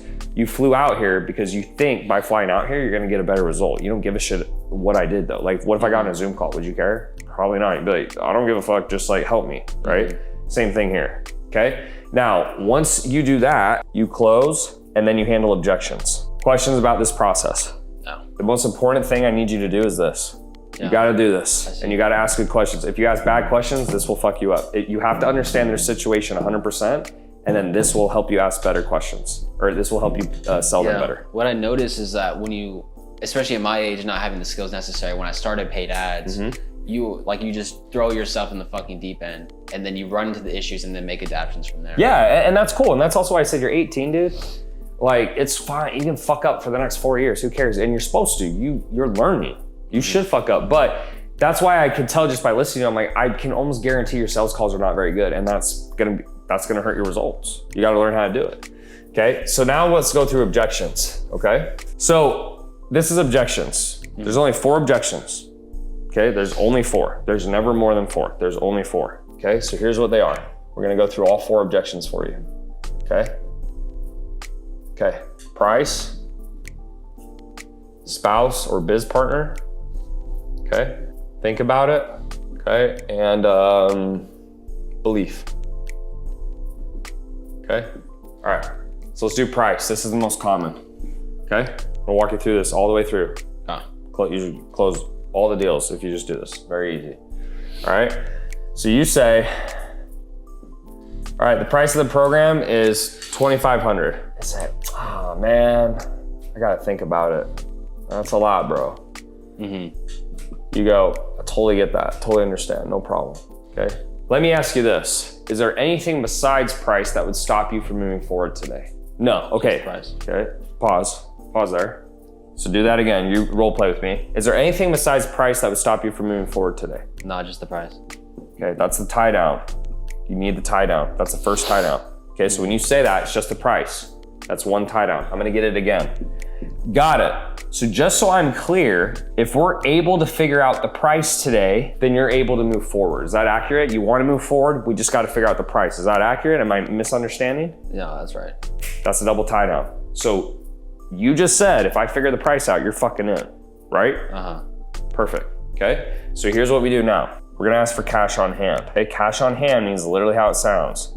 What do you have available today? Not in a month, not in the stock market, not in your mom's bank account. What do you have? Okay, so let's role play this, right? Okay, cool. So I can help you. What's your cash on hand look like? Credit cards, savings, bank accounts, whatever. What do you have available that you can invest today? How much do you have? 1,000. Great, perfect, okay? So let's play that scenario. Now, you're selling your program for $2,500 a month, okay? They say they have 1,000. Now, you're the CEO, so you have to decide how low you're willing to go. Just because your program is listed at 25 and you want to sell it at 25 and that's what you always say it is, doesn't mean you can't sell it lower. You're the fucking boss. If I go to fucking Target and the CEO is there and I say, this is $10.99, can I get it for $5? He could be like, yeah, right? But people act like they can't. So you have to have a number in your head that you will not go below. So let me give you an example. In my program, Elite CEOs, we typically will sell it for 16K, all right? Now, if someone is like super broke, super broke, like, but they really want to get in, they really want to do it and all that stuff, right? The lowest we will ever go is $4,000. And that's like very case by case. Does that make sense? Very case by case. So what you have to do is like, let me ask you this. What's the lowest you would want to get paid to do the work? Like, and be honest, like what's the lowest you're like, bro, it's not even worth it if it's below that. Like the lowest you're willing to go. Probably around like 1,200. Okay, perfect. Okay, so your number is 1,200. So if they cannot pay at least 1,200 a month, you're like, fuck this. Like not worth it, right? Okay, so that's important. So watch what I do. Okay, so I ask for cash on hand. You say I have 1,000. So you just said you will not go below 1,200. So I go, cool. Thank you so much for being honest with me. I appreciate that. Now, typically the lowest I can go is 1,200. Are you able to do that? Okay, one of two things are gonna happen. They're either gonna say, yeah, like I can do that, or they're gonna say no. If they say no, you're gonna go to a delayed payment. We'll get into that in a second, okay? And you wrap up because like, again, you can't pull money out of their ass. Like if they don't have the money, they don't have the money. But the reason you ask for cash on hand is what a lot of sales guys do, and probably what you do, is they go, well, I can't afford it. And you're like, oh, well, like, what if I did this? What if I did this? What if I did that? And you sound desperate. No one wants to buy from a desperate person. So you ask for cash on hand so you understand the situation. So like, let's say you got on a call with me and I was like, hey dude, 16 grand. And you're like, dude, I don't have that. I'm like, okay, cool. Like, what's your cash on hand? Like, I got like 2 grand. Well, now it's like, I can do with you. I don't have to sit there and go in circles for an hour, okay? Now, typically, we'll get into that in a second if it's too low, okay? Now, let's say you said it was 15, let's say you said 1,500. I have 1,500 cash. I'm like, cool. So look, I'll be honest, typically I charge 2,500 a month, but if I'm able to work something out with you on the price, would you be able to move forward today? And they're usually like, yeah. I'm like, great. So just so I'm clear, if I can figure something out for you financially, you're able to move forward today, you still want to? Great. And then what I do is I just go, awesome. So I can get you in at 1,500. All I ask is you work really hard. You don't tell any of my other clients, right? Because like I don't want them to find out you got a cheaper rate. And I can get you going moving forward today. Does that sound fair enough? And and you close the deal. And if they say no, then you just go back and say, like, why? Like, what's the problem? Like, why can't you do it? Okay, that's literally how you handle that objection. Now, if they say the lower number, do you have a question? Go. No. Okay, now if they say the lower number, like what you had before, 1,000, then what I'll do is I'll do what's called a delayed payment. So you're like, well, I only have 1,000. You're like, cool, so you only have 1,000, but you really wanna do it. Your number is 1,200 or you won't do it, right? So then what I do is I go, well, look, I'll tell you what, you wanna do it, you just don't have it all right now? Cool, let's do this. What I do in this situation is as long as you wanna do it, right? You wanna do it, right? Okay, you're not bullshitting me, right? You really wanna do it? Yeah. Okay, so as long as you wanna do it, what I do in this situation is you can put down a refundable deposit, and then when you get the rest of the cash, start, but that will get you locked in at the price, and we're good to go. So I'll let you in for $1,200, right? Because remember, they only have 1,000. This is the lowest you'll go. So I'm just like, I'll get you at $1,200, but you got to put down a deposit now. And then when you get the rest, we can go ahead and get you started. Sound fair? Sounds fair. And then they'll do it usually. If they don't, then it's like, okay, they're bullshitting you, right? So the goal of this is that you really figure out what the problem is, right? Or you figure out if they're actually telling you the truth or not. Does that make sense? Yeah. So again, price is $2,500. Oh, that's too much. I totally get it. Is there anything besides price that would stop you from moving forward today? No, it's just price. Okay, you're sure. So if we figure out price, you're in. Yes, what's your cash on hand? If they say less than the number you want, because you need to have that number in your head. For you, it's 1,200. I only have 1,000. Okay, so you only have 1,000. Thanks for telling me and being honest. So that's all you have. You have nothing else. Yeah, I literally only have 1,000. Okay, so you still want to get in, but you only have 1,000, right? Right, okay, cool. So what I do in this situation is I take a refundable deposit, you put that down, we'll lock you in at that rate. When you get the rest of the money, we'll meet back up and we'll do it. Cool, take the payment, you schedule the follow-up and when they're gonna do it, boom. Okay. If they don't do this and they say like, if they say a higher number, right? So they say like, well, I've got 1,500. Well, then you just take the highest amount. So what this does is it makes sure that you close as many deals as possible, but you're not discounting it lower than you need to. Because if he's like, well, I have 1,500. Well, 1,500 is higher than 12. So you're like, cool. So you have 1,500, that's all you have. He's like, yeah, dude, like I want to do this, but I only have 1,500. Then I'm like, okay, cool. So what I'll do in this scenario is you still want to move forward today, right? So if I can figure, and you get the tie down, right? Tie down. So if I figure something out for you financially, tie down, you'll move forward today, right? Because it's got to be a fair trade. It's not fair for you to discount it and they have to wait. Because that's what people do. So, oh, let me think about it. It's like, no. If I'm gonna give you the discount, you gotta move forward today. That's a fair trade, right? Sales is all about being fair. It's just a trade. So what I would do is I say, cool, so if you can do the 1,500, I'll lower that price for you. All I ask you, work hard, you don't tell any of the clients. That sound fair? Boom, take the payment. That's how you handle it, okay? You don't go around in circles, you don't fucking drop the price and guess and all this stuff. When you ask what their cash on hand is, you know the exact situation so you can get the best deal. Okay, so that's how we'll keep going. If you have questions, just write those down. Okay. But yeah, does that make sense for you? Yeah, okay. Makes sense. So save frameworks. So listen, the reason you have these frameworks is because when you're learning sales and people say no, your brain goes into fight or flight mode, right? You can't think. So if you have these frameworks on paper, it's easier for you to look at the paper, you're like, okay, and then like you'll get better over time. Like for me, it's natural, but it'll take time, okay? I can't, hey, the price is $2,500. I gotta talk to my business partner. No problem. Remember, you always agree. No problem. Totally get it. What are you gonna do if they say no? They're gonna say one of two things. Oh, well, I'd do it anyways. Great, let's go ahead and just get you signed up. Sometimes that happens. Like, it's very rare, but sometimes they'll say something stupid like that. You're like, yeah, so let's just sign you up then, okay? Typically what they'll say is, well, what if they say no? Well, I wouldn't do it. Okay, then you move here. Well, what would their objection be? Okay. Oh, it'd be the price. Well, we just went over price. Oh, so it's the price, got it. So if we figure the price out, then you're able to move forward today, yeah? Yeah. Okay, now if you go through that, let's say they switch to the price and you go through that and they're like, nah, but I still can't do it. I still gotta talk to them. That's the third time they've said it. That's a real objection. So then you go to what's called past agreements. Okay, so I'll give you an example of past agreement. I'm like, well, does your business partner let me ask you this. Does your business partner know you're struggling with this? Does she know that you want to improve? Like she supports you, she wants all that? Okay, so if she does that, then why would she be against you doing something that's gonna help grow the business and she supports you in it? Why would she be opposed to this, right? You're using agreements that they've already made. They're like, yeah, she supports me in all that stuff. You're like, yeah, so, and if the roles were reversed, would you support her? Yeah, so like, why would this be a problem? If they still don't do it, you go to delayed payment. Delayed payment was the deposit that we said. It's like, all right, well, look, I'll tell you what. Like, they say for the fourth time, they're like, I gotta talk to him, we gotta talk to him. You're like, all right, cool, I get it. Look, I'll tell you what. Let's do this. Let's have you go ahead and down and put a deposit because you seem pretty certain. But if you go back and you talk to your business partner and that she says she doesn't want you to make more money and be successful and actually like improve your life, like if she says that, I'll just send you the money back and we'll call it a day. Sound fair enough? If they still don't do it, that's it. Like that's 4 tries. If you don't get it in that, it's done. Cool? Okay. Any questions? No. Boom. Okay. Next one. Think about it. All right. This price of the program is $2,500. I just got to think about it. Cool. No problem.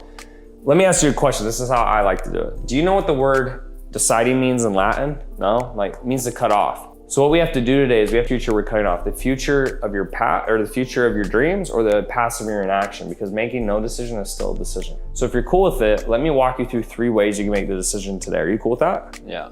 Great. So the first thing, this is a question for you. Do you think you're more likely or less likely to hit your result working with us? Like more likely. Okay, cool, check. Do you think we'll deliver what was promised? Yeah, I think you guys will. Okay, so you think we'll deliver what we said? Yeah, okay. And then do you have access to cash? Yeah, I have access to cash. Okay, so actually, you have all the information you need to make a decision. Decisions aren't made with time, they're made with information. You have it all. So if you know those 3 things, let's go ahead and move you forward because you actually know. You ready? They'll either take it from there or they'll still say no. What do you think you do next?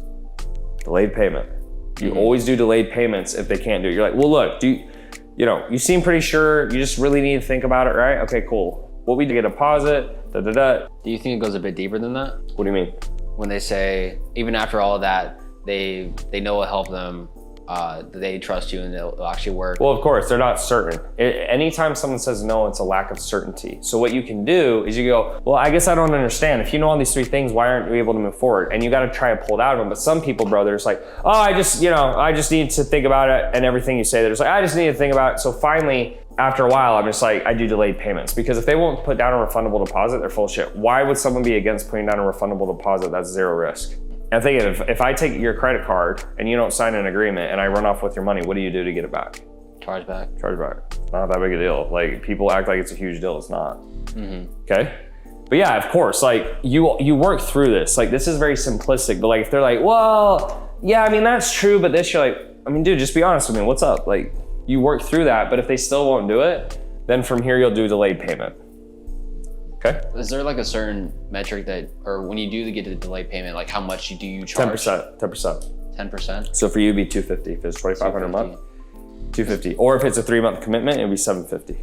Okay. 10%, because you don't have to, like, you can get any amount, but what you're trying to do is like, if someone puts down 10%, I never had someone refund on 10% deposit. Yeah, the thing is, like, I would charge $1,500 or $2,500. I grab like $100 deposit. And then they go. But that's not enough. Yeah, that's higher. So 10%. So like the higher the deposit, the more commitment. The lower the deposit, less commitment. So they probably were just like, oh, it's $100, who gives a shit, and then they just ghost you. Okay. Yeah, I got it. Higher deposit. All right, last one, belief. So belief is just they're just scared, right? So they get to the end, and a lot of calls, if they might say price or spouse or think about it, and then you work through it, and they're like, oh, I still can't. What is that? That's belief. They're scared, right? So the easiest way to handle belief is you just go, totally get it. What's the worst thing you could think about happening? Like, what's the worst case scenario with this? Oh, it doesn't work. I'm like, okay, cool. So it's the worst case scenario is that this doesn't work, right? Okay, let me walk you through 3 things. So there's only 3 scenarios here. The first is you do it and it works. The second is you do it and it doesn't work and you get a refund, right? The third is you do nothing and you stay stuck. So out of all 3 of those things, the only one that ensures that you don't move forward is doing nothing. So if that's the case, let's go ahead and move you forward because there's no risk. Sound fair enough? Yeah. Boom, they don't do it, delayed payment. You always go for delayed payments because like, dude, if you get off a call and they haven't given you anything, the chance they come back is like less than 10%. It's like 5%. So if someone really is that scared or has an issue, I always go for delayed payments. That's pretty much it, dude. If you practice those over and over and over again, that's all you really need to do and you'll close more deals. Questions? No. So from here, I feel like we've covered everything we need to cover, like to kind of take you A to Z through what you need to do. I'm gonna open the floor if you have like any other questions or anything that's offhand or anything else or whatever. But I mean, like, that's pretty much, like, since you're kind of starting from scratch slightly, that's pretty much what I would suggest you do. Yeah, okay. And if any of it you disagree with or like it doesn't make sense, like let me know because like this is your time and I'm giving you my best advice, but if you're like, yo, I don't want to do that, I'll give you different advice. Like, I got you. Okay. I think everything's pretty straightforward and I have full clarity on it. I think I'll go home and do a bunch of shit. But other than that, how do you kind of deal with like family or like them just not being on board all the whole thing? Yeah, you just accept that they won't. Think of it this way, dude. So when I was your age, not your age, but I was 25. At 22, so I started a business at 22. Mm-hmm. You made more money than I have. I made $2,000 in 2 years. You made like 10 times what I made. Mm-hmm. So that's great. Understand where your family's coming from. So the biggest thing is like try to be empathetic. Think of it this way. Your family doesn't really care if you're rich. They just want you to be okay. right? If you think about it, you do too. For most people, like you're like, oh, are you good? Are you happy? Okay. You don't give a shit, right? You're not like, oh, you're not rich? Oh, like you don't think something's wrong. So what you're doing, there's a high chance of failure for most people because they don't stick with it. They're soft, et cetera, et cetera, et cetera. So understand that the reason your family's not on board is they're worried about you, right? The hard part is like you want them to be on board and you want them to support you, but they're not. And so you're kind of like, fuck. Like, and then the longer the business doesn't work, you get more pressure from them because they're like, hey, it's not working. Like, dude, I had a ton of pressure because I didn't make any money for 2 years. And I was older than you. I was 22, 23. At 18, it's like, bro, you can fuck up for 4 years. I wouldn't say a word. I'd be like, you can just do whatever. So I think realistically, just so you know, they're not gonna be on board with it until you start having some success. They're just not. And it's hard, but that's just how the cookie crumbles. That's why most people can't do it because they can't push through the adversity. But like, just so you know, like when I did it, my girlfriend broke up with me, literally because of it. Her mom didn't like me anymore. My family made fun of me. My brothers who ended up working for me would like say jokes like, so how's the business going? You know, like they're being sarcastic, like they knew it wasn't going well. So, and you're 18 and you're young, so they're gonna be like, oh, he's fucking stupid, he's naive, whatever they're thinking. It just understand that it's not coming from a place of hate. It's just coming from a place of like, they genuinely want you to be okay. Just the same reason they want you to graduate high school, right? Because if you didn't graduate high school, it doesn't mean you can't be okay. It's just, well, you didn't graduate high school, so now you can't get into college. If you can't get into college, what if this doesn't work out? That's where their heads go. They're just thinking worst case scenario. You're like, you're fine. You're like, yo, I don't give a shit. But that's not what they're thinking. So the way I dealt with it is I just realized like they weren't gonna be on board until I was successful. And I just reframed it by saying, it's not because they don't want me to be successful. They just want to make sure I'm okay. Yeah. Interesting. Does that make sense? Yeah, that makes sense. Yeah, no, I think just this past like couple months as dudes, the business come to a stop, like, or it's either like stopped or it's going backwards. And so at that point, like I just been going through it, keep putting in the reps. And I feel like that kind of put me in a mindset where I was becoming like complacent and stuff. And it's just been so recently that I've tired of being like, all right, like I got all this time on my hands, like, dude, like it's trying to get closing positions, like it's trying to. Well, the other thing too is like if that woman who works with you is open to it, instead of spending the money on the ads, education, like have her get you in a mastermind. Have her get, like, bro, you'll learn a lot taking programs. Like you can learn a lot. Like I started selling an online fitness program for $47, which is retarded. I didn't make any money for 2 years. I made $2,000 in 2 years. So you make more in a month than I made in 2 years. So you're ahead of me. So you're doing great. After 2 years, I finally started selling high ticket. I was doing $50,000 a month organically. All the money I was making, I would hire coaches to teach me paid ads. I spent about $50,000 on coaches, another 20, 30 grand on ads before I got it to work. So imagine making all that money and then paying it to someone else. But I knew I had to do it to learn the skills. And so I think your mindset just needs to be, you need to invest in yourself. The money you make, put it back into the business, put it into your education, learn sales, learn marketing, learn messaging, take the masterminds, like, because it's just so vital to your success. Like you got to build skills right now. Should you expect like even if you do the coaching program or whatever, and it doesn't have the success you want, it's still good. You still learn things not to do. It's like having a shitty girlfriend. It's like you learn what you don't want. Like that's just as powerful as knowing what to do as knowing what not to do. You understand? And yeah, it's 80-20. So 80% of the programs you take will be shit, 20 will be good, but that's life. Like tough shit. Like it's what you have to do. It's not like, you know, it's just, it is what it is. But the reason most people won't be successful is they're like, yeah, I don't want to do that. There's too much risk. It's like, well, the alternative is what? You have a lesser life. Remember, what you're going through right now, whenever I'm having a hard time, I just think if you want an extraordinary life, you have to do difficult things, right? Because by definition, extraordinary means you're doing things other people aren't doing, which means you'd have to do things other people aren't doing, right? So if you have an ordinary life, by definition, it means you do ordinary things, right? So it means you're doing things everyone does. So what you're going through right now, if you invest in coaching, if you train, if you do the sales reps, even what you've been doing this year, you will get extraordinary outcomes if you stick with it. If you stop sticking with it, you will get ordinary outcomes. So whenever I'm having a hard time in my business or my life,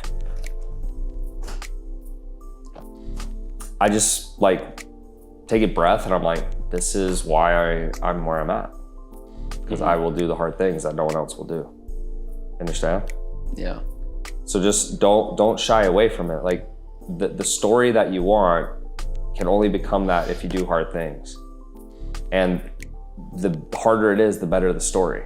You understand? Mm-hmm. So like if someone comes, like I had a guy I played football with, he lived in Ghana, came over from Ghana, was a track star for our team, walked on the football team, played 6 games, went fifth pick in the NFL draft, had an 8-figure contract.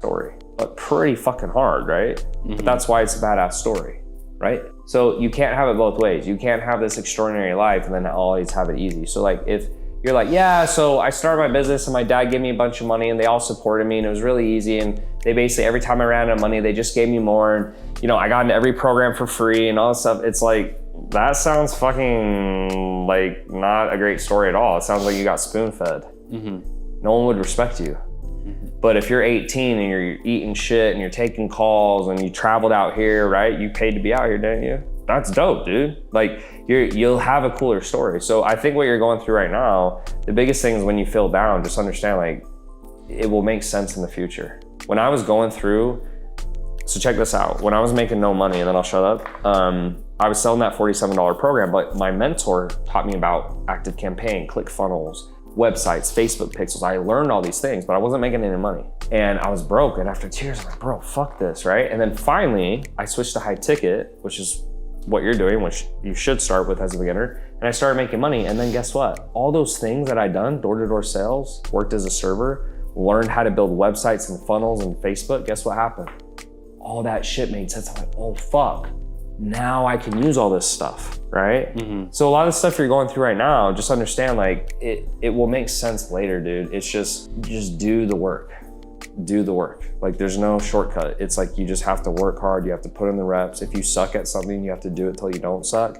And if you do suck, it doesn't, like, no shit, you suck. You've never done it. Why would you be good, right? Mm-hmm. When do you think that, you know, at a certain point, like you're doing the right thing? I mean, obviously you're not going to, but what if I'm doing something, it's not making me money? Like I'm assuming the mind goes straight to like, this is not working. There's only 2 reasons something isn't working. You're doing the wrong process or you suck at the process. You understand? Mm-hmm. So if I'm going to Disneyland, the wrong process means you turn right and you should have turned left. You're just doing the completely wrong thing. Mm-hmm. Doing it wrong would mean you tried to get to Disneyland in a day, but you took a, tricycle. It's like, yeah, you'll get there next year. Like it's the wrong, you're not doing the right work. So 9 times out of 10, if you're not getting results, usually, not always, but usually it's because you're not very good. Like you're not good at sales, you're probably not good at messaging. That's probably what the issue is. The only other solution is that you are good, but you suck at the strategy. It's probably a mixture of both. You probably don't have the best strategy and you probably suck at it. So how do you learn? You find mentors, you watch all their YouTubes, you buy their programs, you take the courses. Mm-hmm. That's what you do, bro. Yes. Like if you graduated high school, what would you be doing right now? You'd be in college. Do you pay to go to college? Yeah. Okay, so why wouldn't you pay to fucking learn skills? Like that's the people get all butthurt. They're like, oh, it's fucking $10,000. I'm like, bro, you know how much it is to go to college? Like $250,000. You know how much? I was gonna go finish school at Texas A&M. Dude, it's fucking $60,000 a semester. Mm-hmm. Holy shit, dude. Are you fucking kidding me? 60,000? And then people are like, oh, $5,000 for a course. So I think the thing you have to be willing to do is take big risks, like invest in yourself. All the money you make should go, don't buy stupid shit. Don't fucking spend it on dumb girls and their fucking purses. Spend it on you. Spend it on the courses, spend it on the mentors, spend it on the training, and then you will get better and you will learn what to do. And if you stick with it, it's only a matter of time until you get there. The only difference between how fast you get there and someone else is where you are on the ladder. So if your skill level is a 1, it'll take you longer than the guy whose skill level is an 8, but who gives a shit? It's your journey. Mm-hmm. I didn't pick how I was born. You get what I'm saying? Like his brain probably works at a level like we can't even comprehend. Do you understand? Mm-hmm. So what good is it for me to be like, oh, well, Elon, it's like, I'm not Elon though, so who gives a shit? You're you. You're not competing with me, you're competing with you. Yeah, I think in the solar thing, like we've just changed so much things, and so I question, like, is it because... Right, but let's back up. Why are you changing stuff and who's telling you to? It's usually either the environment or something's not working. But no, change stuff. Do you just change stuff or does someone tell you? Well, I'll make the decision. Is that okay? What yeah, so think of it. You have no experience and you're trying to make decisions, your business with no experience. So more than likely, what does that mean? Probably don't know what you're doing. You probably don't know what you're doing. And the other part is you probably suck at it too. It's probably both, dude. You probably aren't very good and you probably aren't doing the right things. So I just gotta. But guess what? You're 18. So no shit. Like, of course you suck. Like, if you were better than me, wouldn't that be a problem? I'm fucking twice your age. Yeah. Right? So my advice for you is like, work your ass off, invest all your money into coaching and courses and whatever you want. If you want recommendations, like I can, give you some recommendations on I've taken pretty much every program out there almost all of them. Like I've spent $3 million on programs. So, but you're gonna have to do that. Like I want you to understand, like there's no way around it. There's no way around saving the money. There's no way around having a bad experience. Like it's gonna happen and you're gonna have to deal with it. And you're gonna have to put some fucking elbow grease on and deal with it. It's like, if you wanna find your wife, you're gonna get your heart broken probably, bro. It's just part of it. You can't like avoid it. So the more you try to avoid it, the longer it's gonna take for you to get there. The more you try to do it on your own and not pay money and not take the course, like, good luck. It's like, it ain't happening. You're not gonna get there on your own. I don't care how smart you think you are. Mm-hmm. I mean, I'm a smart dude. I was a petroleum engineer. I had a 3.9 GPA. I got accepted into the #2 school in the country. I played Division I football. I was jacked as fuck. You could go look at my old pictures when I was a bodybuilder. Jacked as fuck. Good with girls, great grades. Like I was living a good life. Like when I started business, I was clueless. I had no idea what to do. And the only way I got out of it, you know what happened to me? From 22 to 25, I made $2,000. And finally at 25, I was like, I would rather be homeless than keep being a loser. And that was it. And I just started investing all the money I had and I didn't care what happened. I was like, I'll do whatever they say to the max. I don't give a fuck. Like I moved home to my parents. I was desperate. So that might have to happen to you. Maybe you're not ready. Maybe like mentally you're like, oh, I don't know. I'm only willing to do this much work. I'm only willing to go to here, but success doesn't bar. You either raise yourself to the bar or you don't become successful. But the good news is you're 18. You're not gonna be good at stuff. You're gonna be terrible. You need to learn. So start taking your bumps. Start doing the work. Like the sales team might be good for you. Go learn how to sell, take calls, get paid to learn. They're paying you. That's a great environment. It's free. You're literally making money to take their calls that they pay for. Mm-hmm. Fuck yeah, that's great. It doesn't matter, just take action. Like you need to learn skills. So it's like learn sales, learn marketing, take the courses until it works and eventually it will work. It's not rocket science, it's just hard. Mm-hmm. Yeah. Does that make sense?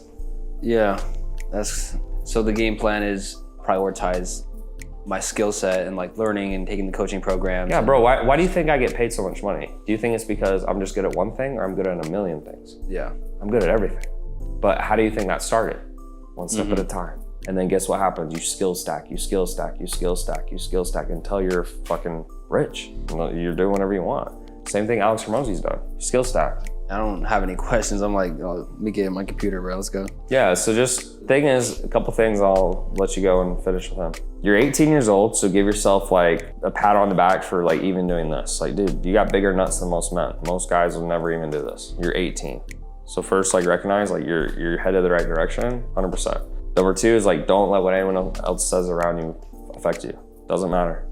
Doesn't matter what they say, doesn't matter what they think. When you die, it won't matter. Like, I promise you, if you go down this path, when you die, you will be grateful you did because you're not gonna wish you took less risk, you're gonna wish you took more risk. Like I wouldn't have been glad if I like had stuck with engineering because it was safe. Like, fuck that. I'm so glad I did this. And then the third thing is just invest in yourself. Like take the courses, take the coaching, find a guy on YouTube that you really like, only watch his shit. I don't care who it is. Only watch their shit, implement it, take sales calls, train, buy courses. Like go to udemy.com, they have cheap courses. Go there, start there. They're like anywhere from like $7, like $100. It's more in your price range. Start there. Just like you got to learn. You cannot just keep doing like the business on your own and hoping you'll figure it out. That is not a fast pathway to success. If you think about it, you've been stuck here for a year. But if you actually knew what to do, you could probably triple your income in 30 days. It doesn't take time, dude. It takes info, right? Just like you say on calls. It doesn't take time to become successful. It takes information. The reason you're not being successful is you don't have the tools or the information that you need. So you gotta go get it. So put in the reps. Like I did door-to-door sales for 9 months. You know how many doors I knocked a day? 100 doors a day. So how many days are in a month? 30. So 30, 60, 90, 180. Let's just say it's like 300 days. Dude, if you talked 300 days times 100, T, what is that, like 30,000? Okay, so I talked to 30,000 people. You think you'd be fucking good after 30,000 people? Dude, you bet your fucking ass. That's why I'm good at sales. Everyone's like, how do you get so good at sales? I'm like, I talked to fucking 30,000 people. But it sucked ass. You know what dude, I literally had guns pulled on me, knives pulled on me. It was 100-degree heat. I would start chafing so bad, my balls would literally be on my legs. I'd have rashes from my ball sack literally rubbing on my, I'm dead serious. No girls, you're out there with a bunch of dudes. They drop you off in the middle of nowhere and pick you up 8 hours later. In the middle of fucking nowhere. People fucking hate you. Like, dude, but my balls were this big when I was done. Like my mental fortitude, the skills I learned. So anyways, that's where I'll leave you off, is just, you got a lot of hard work ahead of you. Embrace the work. Like, you're young, you can handle it. You got your life ahead of you. And like, dude, if you do that in 4 years, you'll be making money that grown adults don't make. Like, for sure. If you stick with it. Okay, just to wrap up real quick. Yeah. What are some habits you recommend, like gym, like day-to-day? So here's what I do.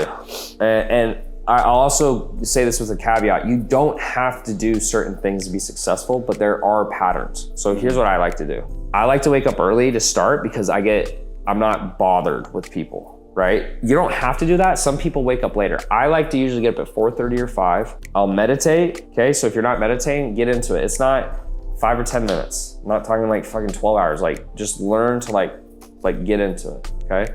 I like it a lot. You don't have to, that's what I like. Do that. When that's done, I will get in the cold plunge. You don't have to do that either. That's extra, like that's like a rich guy hobby. But I'm gonna do that. I just haven't gotten it filled up because I have to get that hose fixed and all that stuff. Anyways, go to the gym, come back. I have a sauna in the other room. I go in there. It's like a portable sauna in my house. And then I just start working. And then I just work. And the work is like whatever you need to do to move the needle. And then I work all day until bed and I go to bed. And I like working. I like improving. I like pushing myself. So I would say the biggest thing is like definitely work out, and then work out, get a lot of sleep, and eat healthy most of the time. You can enjoy life a little bit, but dude, I'm telling you, if you just eat healthy and you sleep a lot and you work out, your energy will be like up here. I don't drink any caffeine. I feel way better when I don't drink caffeine. I can't even tell you how much better I feel. It takes a little bit to wean off of it, but it's good. And then I guess the only other thing I do is like, I don't know if you see in the house, but you see those like sheets right there?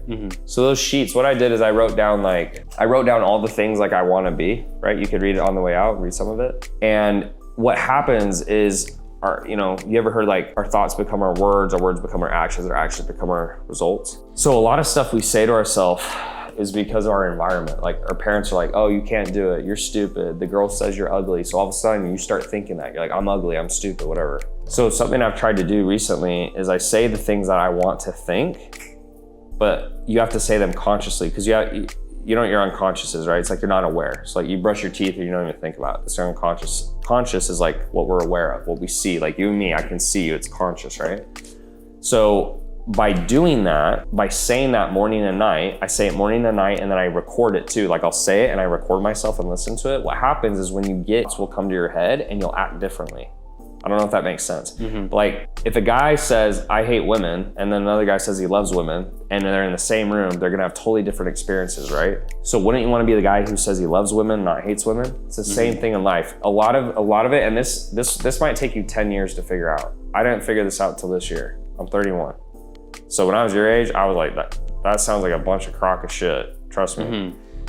But your thoughts really matter. And so if you can control your thoughts by saying those things, what happens is when you get in tough situations, like let's say someone pisses you off, usually you cuss them out. If you say like, I'm nice to everyone I meet, that thought will pop up if you say it every day, and you'll be like, you'll handle it differently. I don't know how else to explain it other than that. And so those are all the habits I have. No caffeine, lots of sleep, eat healthy most of the time, gym. I go to the gym 6-7 days a week, every time. And then like watch what you say to yourself, and then just work your ass off, dude. Just work your fucking ass off and good things will happen. When do you feel like you deserve to like go party or like have fun or treat yourself or something? I mean, to be honest, when I was broke, not very often, because I had no money. So I was like, I don't deserve to party. I think I started doing it when I started making some money, and I was like, okay, like I need to relax. Or sometimes you just work so hard and for so long, your brain is just so foggy. It's like, you got to shut it down. You understand? Yeah. Yesterday I went and partied. So this week I got up at 4:30 every day. Last night I went and partied. I got home pretty late, and then I slept today later than usual. Today is my off day from the gym. I usually take 1 day a week off, or 0 to 1. So no more than 1. And I was fine with that. And I knew you were coming today, so I started at 12. I did one with you. I got 1 more. But I don't do that very often, and it's like, you don't need to. It's like, it's once in a while. It's like a pizza. You don't need to eat pizza every night, so you can have it once in a while. You know? But I would just say, like, yeah, I don't think it's bad to do that. I think you need to live life a little bit, but when you're where you're at right now, bro, it's like, if you work hard now, you'll live a better life in a few years. So it's like, if you sacrifice now when you're 18, when you're 22, you might be living like a 30-year-old or a 40-year-old. Trust me, girls want to be with guys who get their shit done. They don't want to be with guys who are broke and live at mom's house. So you're in the best part of your life. Like, you can literally fuck up for the next 4 years and you're fine. Like literally, fast forward now 4 years, no one would judge you. I'd be like, oh, you're 22? You're in a great spot.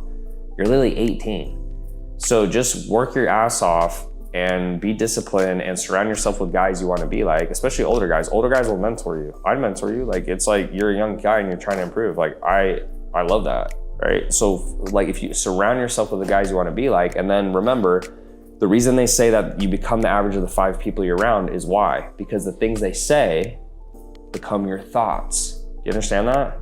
That's why you do that, because if you constantly hear me say this, guess what will start happening? So Tanner says this, and Tanner said, and all of a sudden your mind starts thinking that. That's why it's so important what you think and what you say to yourself. It's also important who you surround yourself around. Because if they're like, oh, business is stupid, fuck this, fuck that, like, guess what your brain starts to do? And you, even if you think it doesn't affect you, it does.